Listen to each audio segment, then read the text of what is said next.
অভ্যুত্থানে পরিণত হয় এবং বাংলাদেশের জনগণের বুকের উপর চেপে বসা 16-17 বছরের একটা জালিম শাহীর পতন ঘটে।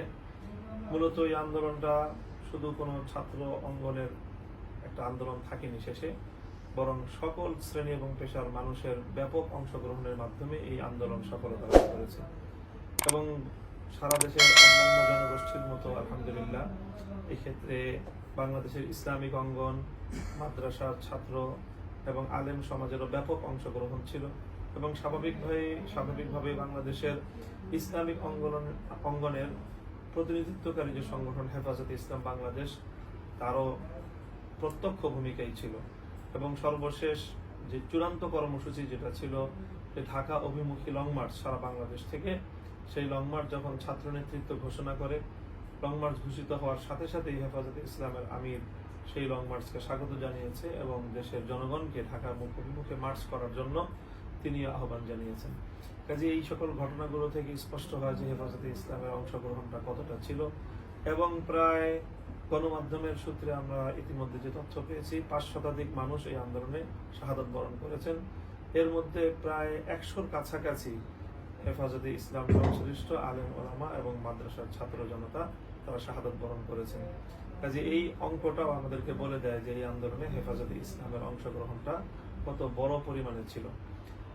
এই আন্দোলনের পরবর্তী এখন যে ফলাফল দাঁড়িয়েছে, ফ্যাসিস্ট সরকারের পতন ঘটেছে, হাসিনা জালিম শাহী সে বাংলাদেশ থেকে পালিয়ে যেতে বাধ্য হয়েছে। এর পরবর্তীতে যেই অন্তর্বর্তীকালীন সরকার গঠন এবং তাদের যে ভূমিকাগুলো আমরা লক্ষ্য করছি, তাতে আমরা সন্তুষ্ট এই পর্যন্ত বলা যায়।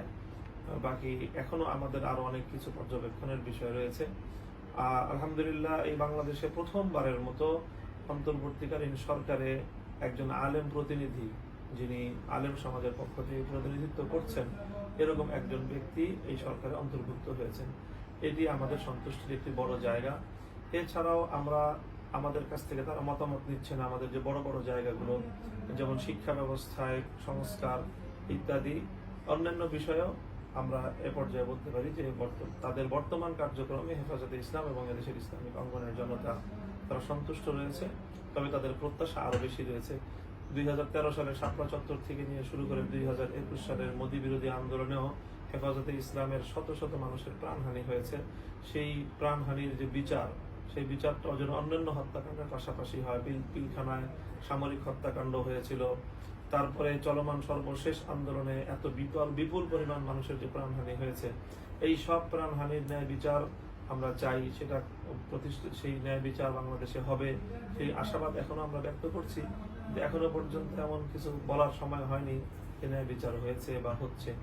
আমরা আশা করি যে বর্তমান সরকার এবং যারা অভ্যুত্থানকারী তাদের অংশীদারিত্ব ব্যাপকভাবেই রয়েছে অন্তর্বর্তীকালীন সরকারে, তারা আশ্বাস দিচ্ছেন যে তারা বিচারটা করবেন। কাজে আমরা তাদের উপর আশাবাদ রাখতে চাই এবং আমরা আশাবাদী যে তাদের এই প্রত্যয়গুলো, তাদের এই অঙ্গীকারগুলো তারা পূরণ করবেন।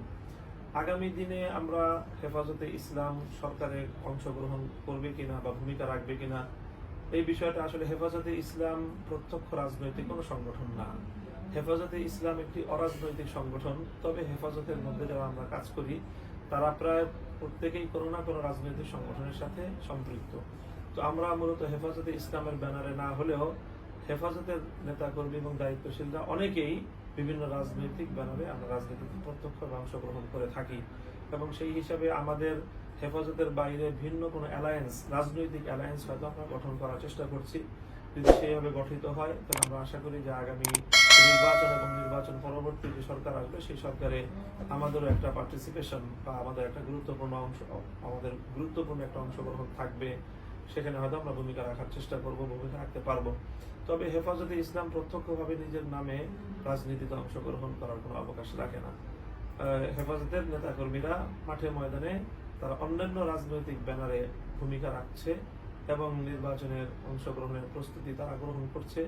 এবং আমরা আশা করছি যে সেই নির্বাচনে আমরা সম্মিলিত কোনো একটা প্ল্যাটফর্ম গড়ে হেফাজতে যেরকম আমরা সকলে ঐক্যবদ্ধ রয়েছি, এমন একটি রাজনৈতিক ঐক্যবদ্ধ প্ল্যাটফর্ম করতে পারলে আমরা ইনশাআল্লাহ আগামী দিনে সরকার গঠনে এবং পরবর্তীতে রাষ্ট্র পরিচালনায় আমরা আমাদের ভূমিকাটুকু পালন করতে পারবো, সেই আশাবাদ আমরা ব্যক্ত করছি।